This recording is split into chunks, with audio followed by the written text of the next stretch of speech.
Assalamualaikum warahmatullahi wabarakatuh.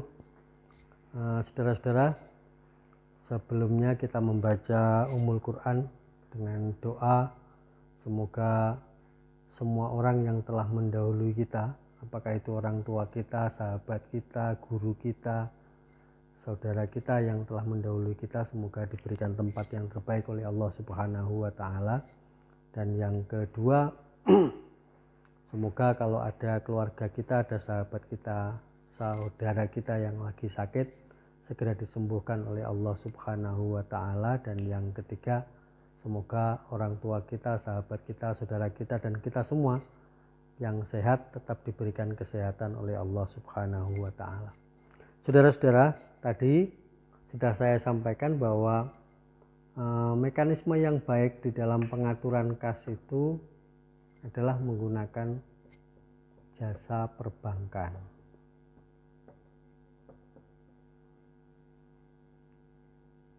Sehingga dengan demikian nanti setidaknya kalau kita ini menggunakan mekanisme perbankan itu ada dua catatan. Catatan yang dibikin oleh perusahaan dan catatan yang dibikin oleh bank.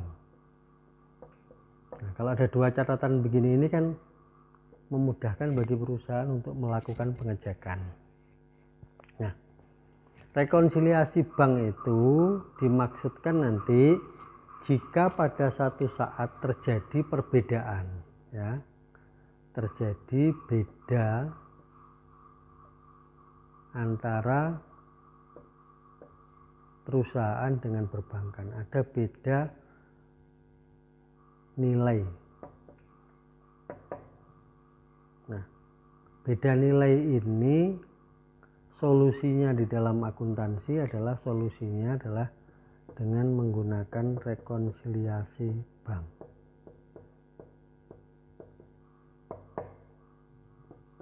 Jadi kalau ditanya apa rekonsiliasi bank, itu adalah proses menemukan perbedaan antara catatan yang dimiliki oleh perusahaan dengan catatan yang dimiliki oleh bank. Itu definisinya. Nah, siapa yang harus membuat rekonsiliasi? Yang membuat adalah perusahaan, ya. Yang membuat bukan bank, tetapi yang membuat adalah perusahaan atau institusi. Atau bahasa ekonominya adalah entitas ekonomi yang menyimpan dananya di dalam dunia perbankan. Nah, kenapa terjadi beda? Nih. Yang pertama, bisa jadi perusahaan sudah mencatat, ya, tapi bank belum mencatat. Bank belum. Kok bisa, Pak? Perusahaan sudah mencatat tetapi banknya belum. Jadi begini, misalnya kalau terkait dengan setoran, sampai setoran sudah di luar waktu yang diatur oleh dunia perbankan, maka biasanya oleh perbankan itu diterima duitnya tetapi dianggap titipan dan baru dicatat esok hari, ya. Misalnya saudara setornya hari Senin sore, oleh perbankan diterima tetapi belum dibukukan di dalam tabungan kita atau giro kita, masih dicatat sebagai titipan. Baru hari Selasa mekanisme itu dimasukkan di dalam bank. Nah, ini kan tentu mengakibatkan perbedaan. Persepsi kita, persepsi perusahaan, duitnya sudah ditaruh di bank, jadi sudah dicatat duitnya di bank ada sekian. Tetapi persepsi bank itu belum, karena menganggap titipan, baru besoknya itu sama. Nah, yang kedua, banknya sudah mengeluarkan cek tetapi belum diuangkan oleh pemegang cek, tetapi belum diuangkan, ya, belum dicairkan. oleh yang memegang cek. Sehingga apa? Di dalam catatan perusahaan karena ceknya sudah diberikan, maka sudah dianggap pengeluaran. Tetapi karena bank itu belum didatangi, uangnya belum dicairkan, saldonya di bank masih tetap. Nah, ini yang jadi perbedaan. Jadi yang pertama bedanya apa? Perusahaan sudah mencatat tapi banknya belum. Yang pertama itu titipan itu disebut sebagai outstanding check. Deposit in transit disebut sebagai deposit in transit, atau bahasa Indonesia biasa menggunakan istilah setoran dalam perjalanan. Ini. Sementara yang terkait dengan cek yang sudah dikeluarkan tetapi bank belum mencatat, itu biasanya orang menyebutnya sebagai outstanding check atau cek dalam peredaran. Ini yang pertama. Jadi perusahaan sudah mencatat tetapi bank belum.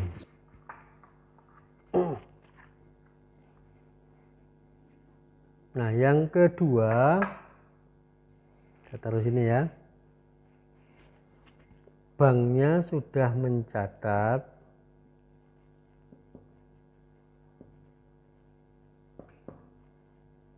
tapi perusahaan belum.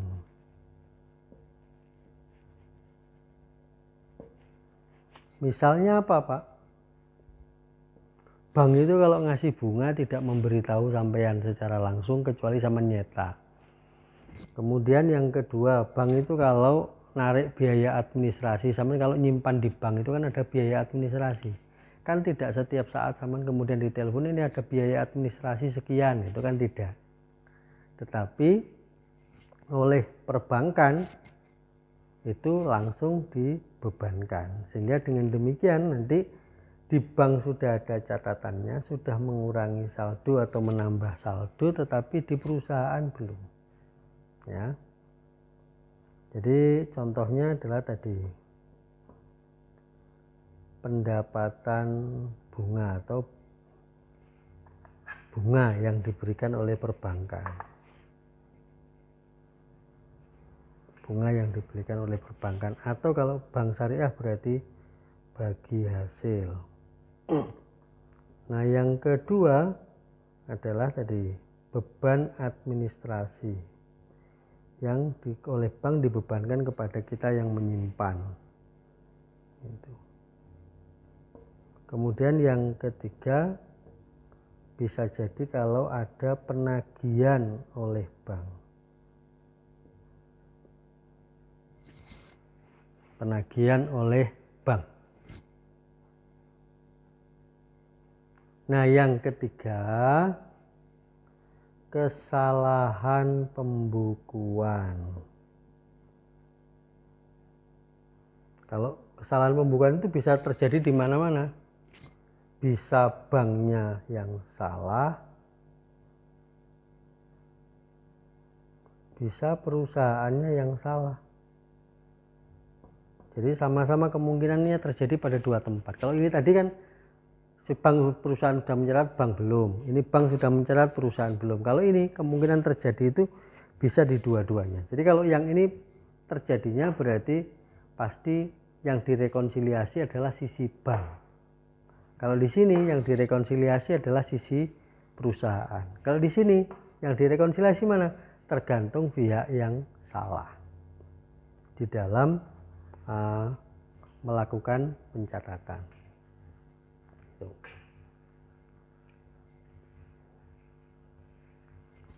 Nah, kemudian apa tugas kita di dalam rekonsiliasi itu? Tugas kita yang pertama, perusahaan atau entitas ekonomi adalah membuat rekonsiliasi bank. Itu yang pertama.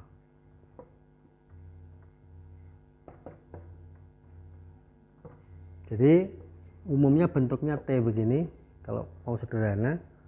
Ini saldo menurut bank, ini saldo menurut perusahaan. Ya.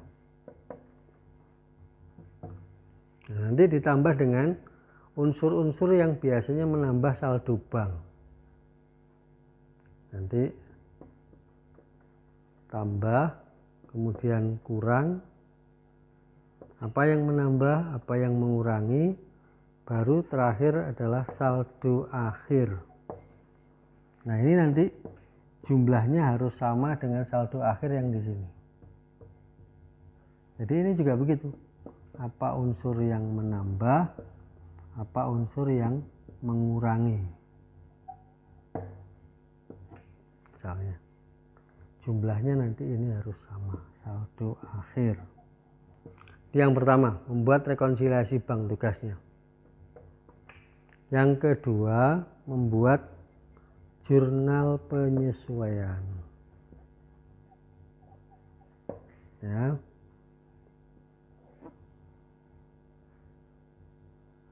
Jurnal penyesuaian berarti sisi perusahaan, karena yang bikin kan perusahaan tadi. Sisi perusahaan. Yang posisi nambah berarti jurnalnya kas pada unsur yang menambah apa saja. Nanti saya berikan contohnya. Pada yang mengurangi berarti nanti item apa yang mengurangi pada kas. Jadi ini dua kewajiban kita. Jadi satu membuat rekonsiliasi bank, yang kedua membuat jurnal penyesuaian. Ada dua jurnalnya secara umum, yang nambah itu jurnalnya kas pada item-item yang nambah, yang ngurangi item-item yang mengurangi pada kas. Nanti sebentar lagi kemudian akan saya berikan contohnya yang terkait dengan rekonsiliasi bank ini. Nah, saya lanjutkan pembahasan kita. Sekarang saya buat contoh tentang bagaimana membuat rekonsiliasi bank, ya. Misalnya begini, ini ada berikut adalah data PT ABC tentang dananya yang ada di bank XYZ.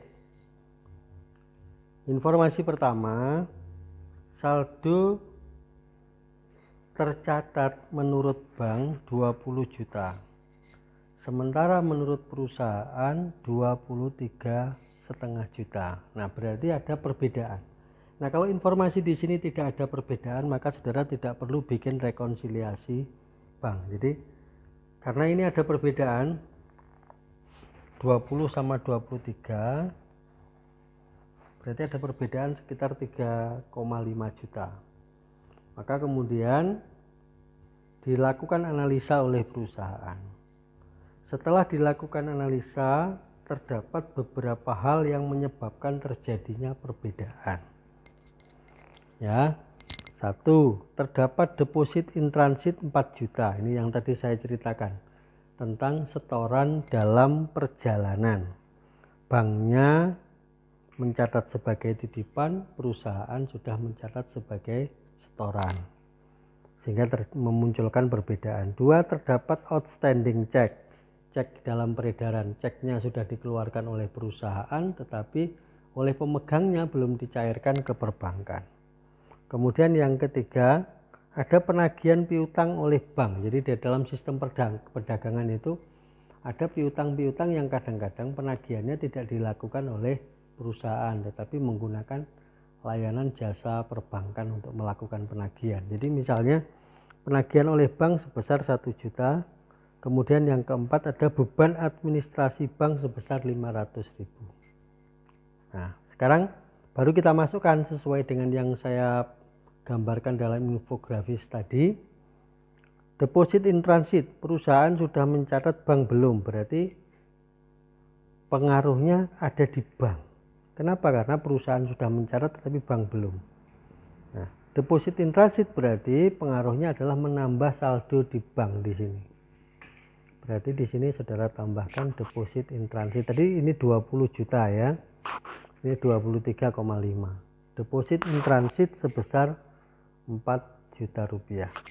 Yang kedua, terdapat outstanding cek dalam peredaran tadi.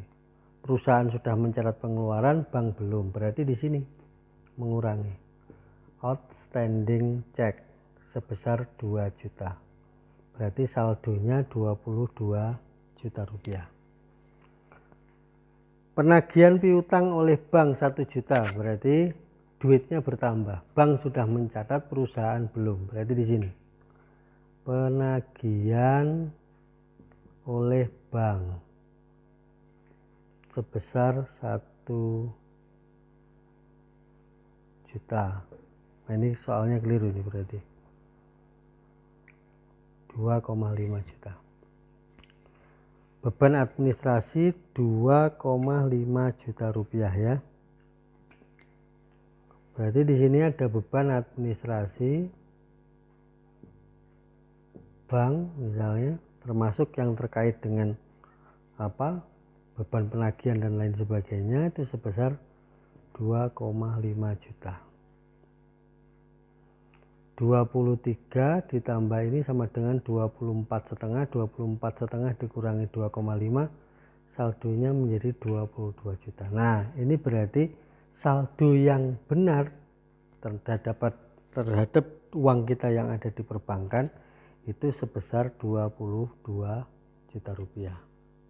Nah, kalau sudah begitu, maka langkah yang kedua adalah membuat jurnal penyesuaian tadi. Seperti tadi saya sampaikan, yang membuat jurnal itu adalah perusahaan, bukan bank. Kenapa? Karena yang membuat rekonsiliasi itu juga perusahaan. Nah, jurnalnya tinggal dua, yang nambah dan yang ngurangi di perusahaan. Berarti kalau yang nambah tadi, jurnalnya berarti kas pada piutang, karena piutang yang ditagihkan oleh bank tadi, pada piutang dagang sebesar 1 juta rupiah. Yang kedua, yang mengurangi di sini. Jadi kalau di sini ada 3 ya, berarti di sini ada 3. Di sini ada 2 ya, di sini ada 2. Ini karena ada 1-1, jurnalnya cuma 1. Berarti di sini beban administrasi bank pada kas sebesar berapa? 2,5 juta. Nah, itu caranya kita membuat rekonsiliasi bank. Jadi cari unsur yang menambah dulu, kemudian cari unsur yang mengurangi, cari unsur yang menambah, cari unsur yang mengurangi, nanti akan ketemu perbedaan-perbedaan itu sehingga jumlah saldo bank dengan saldo perusahaan akan sama. Nah, yang kedua tadi, kalau sudah selesai bikin rekonsiliasi bank, kewajiban kita nanti adalah membuat jurnal penyesuaian. Jurnal penyesuaian secara garis besar itu ada 2, yang menambah kas ya, yang menambah kas dan yang mengurangi kas. Kalau yang nambah berarti kasnya debit, yang mengurangi berarti kasnya kredit. Rekening lawannya tergantung transaksi yang menyebabkan terjadinya perbedaan itu. Nah, saudara-saudara, nanti lebih detail saudara bisa baca bab 10 buku ini. Nah, kemudian saudara pelajari halaman 191 sampai dengan 194 ya. Halaman 191 sampai dengan 194. Itu pelajari, nanti di situ ada keterangan detailnya. Dan kalau saudara belum paham nanti apakah itu terkait dengan petty cash atau terkait dengan rekonsiliasi bank, saudara bisa menanyakan dengan membuat chat di grup, bukan japri ya, chat di grup. Nanti juga saya akan membahasnya di grup supaya yang satu orang yang bertanya tetapi kemanfaatannya bisa digunakan oleh teman-teman saudara satu kelas ya, kira-kira itu. Dan nanti saudara untuk latihan saudara kerjakan soal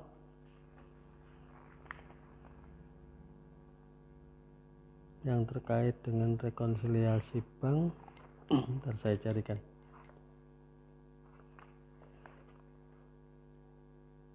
Oh, 10.4 tadi sudah ya. Berarti saudara latihan nanti 10.2, 10.3 dan 10.4 ya.